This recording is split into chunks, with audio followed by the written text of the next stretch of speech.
गे छोरी किला ऑर्केस्ट्रा वाली बोला सुन गे छोरी गे ऑर्केस्ट्रा वाली बाज बाज हे गे ट्वीट जे तो कमर में नहीं ला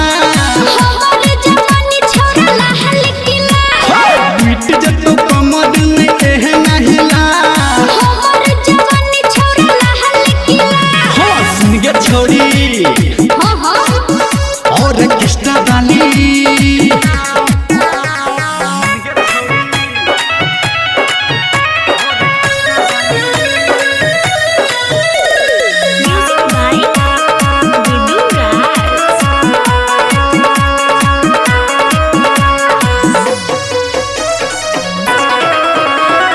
होठ के लाली कहन के बाली दिलबा में हमारा धसल जाए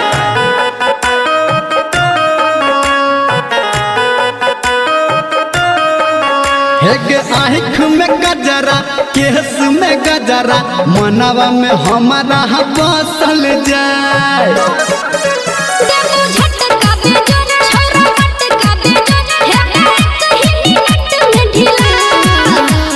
सुन गे छोरी ऑर्केस्ट्रा वाली चल चल सुन गे छोरी ऑर्केस्ट्रा वाली किला हे ट्वीट जे तो कमर में नहीं ला हमारे जवानी छोरा लहल किला हे ट्वीट जे तो कमर में नहीं ला हमारे जवानी छोरा लहल किला सुन गे छोरी गे गे गे गे ऑर्केस्ट्रा वाली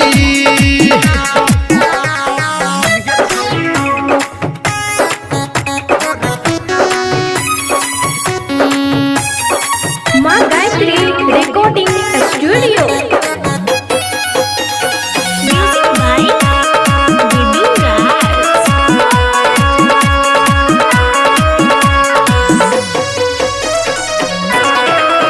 हेगे देख लो हम नाच बदेसु भेटल नहीं गे तोरा सन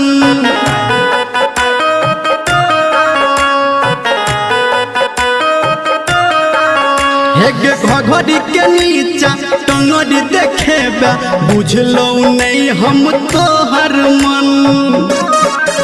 छोरा आगा से हट एने लोग ने सट निर्मलिया से हमारा मिला सुन गे छोरी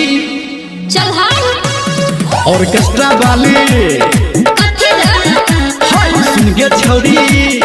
गे गे गे गे ऑर्केस्ट्रा वाली बाज ना हे ट्वीट जे तो कमर में नहीं ला हमारे जवानी छोरा लहल किला हे ट्वीट जे तो कमर में नहीं ला हमारे जवानी छोरा लहल किला सुन गे छोरी